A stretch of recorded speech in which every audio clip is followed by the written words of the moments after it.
Okay, this is MB Moose Lover again, and just showing you a few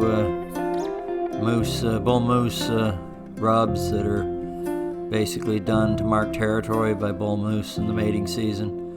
And you can usually tell moose rubs from buck deer rubs by the height, of course. A lot of times, moose will rub them, higher up, of course, and sometimes all the way from the bottom up, and sometimes you'll find alders that are literally destroyed, clumps of them.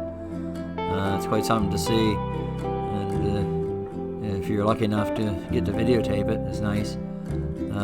I haven't had too much luck with that, but and here we have some moose feeding areas here. This is a lot of hardwoods that have been bent over. The moose will strip the leaves from the tops of the trees, and they'll bend them over and snap them off a lot of the times to get at the leaves, and sometimes they'll even walk over these bushes with their whole body and just pull the tops down kind of between their legs so they can get to them. And if you're ever out in the woods and you actually hear them doing that, it's a real loud noise. It's hard to describe when they're feeding on high trees, and you don't get to witness it very often, but I have heard it. I've never actually filmed them doing it, but I've heard them feeding.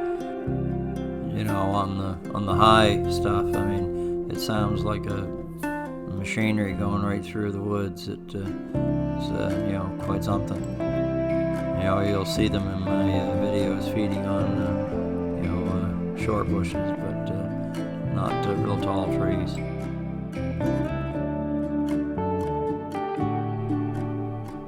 And these young maple trees here growing off the stump of a cut tree have many scars from the moose stripping the bark in the winter. The tree has healed the stripped areas and is growing very well. These trees help the moose survive the cold New Brunswick weather, but the moose did not strip the bark enough to kill the trees. A shared partnership between a woodland plant and an animal, all in the name of survival for both.